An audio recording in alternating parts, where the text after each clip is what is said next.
3 വർഷത്തിൽ ഒരിക്കലാണ് കുംഭമേള നടക്കുന്നത്. ഹരിദ്വാറിലെ ഗംഗാനദി, ഗംഗ, യമുന, സരസ്വതി നദികളുടെ ത്രിവേണി സംഗമ ഭൂമിയായി കണക്കാക്കപ്പെടുന്ന പ്രയാഗ്രാജ്, ഉജ്ജയിനിയിലെ ക്ഷിപ്രനദി, നാസിക്കിലെ ഗോദാവരി നദി എന്നിവയിൽ ഒരു സ്ഥലമാണ് ഇതിനായി തിരഞ്ഞെടുക്കുന്നത്. 12 വർഷത്തിലൊരിക്കൽ ഓരോ സ്ഥലവും തിരഞ്ഞെടുക്കപ്പെടും. ലോകത്തിലെ ഏറ്റവും കൂടുതൽ ആൾക്കാർ ഒത്തുചേരുന്ന മേളയാണിത്.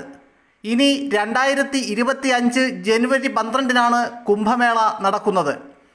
പ്രയാഗ്രാജിലാണ് 2025-ലെ കുംഭമേള നടക്കുക.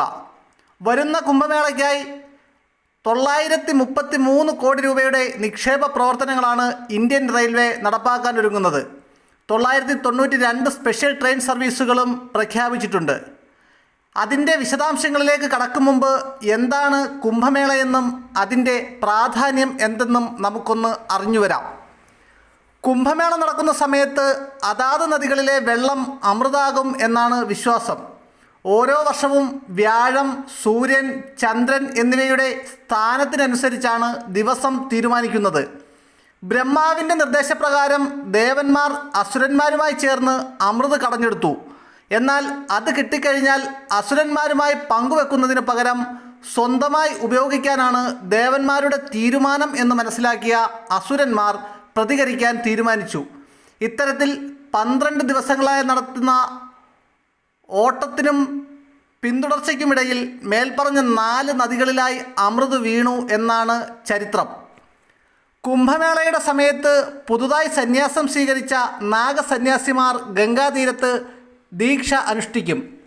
കുംഭമേള സമയത്ത് പുണ്യനദിയിൽ സ്നാനം ചെയ്യുന്നവർക്ക് ദൈവിക അനുഗ്രഹം ലഭിക്കുമെന്നാണ് ഹിന്ദുമതത്തിൻ്റെ വിശ്വാസം. ചെയ്ത പാപങ്ങളെല്ലാം മാറി മോക്ഷത്തിലേക്ക് അടുക്കാൻ ഇത് സഹായകമാകുമെന്നും അവർ വിശ്വസിക്കുന്നു.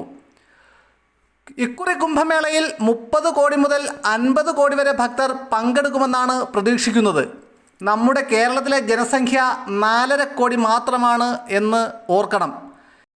ഇത്രയധികം ജനങ്ങളെ പ്രയാഗ്രാജിലേക്ക് എത്തിക്കാനും അവർക്ക് ആവശ്യമായ സൗകര്യങ്ങൾ ഒരുക്കാനുമാണ് റെയിൽവേ വിപുലമായ പദ്ധതികൾ ആവിഷ്കരിച്ച് നടപ്പാക്കുന്നത്. രാജ്യത്തെ വിവിധ നഗരങ്ങളിൽ നിന്ന് പ്രയാഗ്രാജിലേക്ക് 992 സ്പെഷ്യൽ ട്രെയിനുകൾ സർവീസ് നടത്താനാണ് റെയിൽവേ മന്ത്രാലയം പദ്ധതി തയ്യാറാക്കുന്നത്.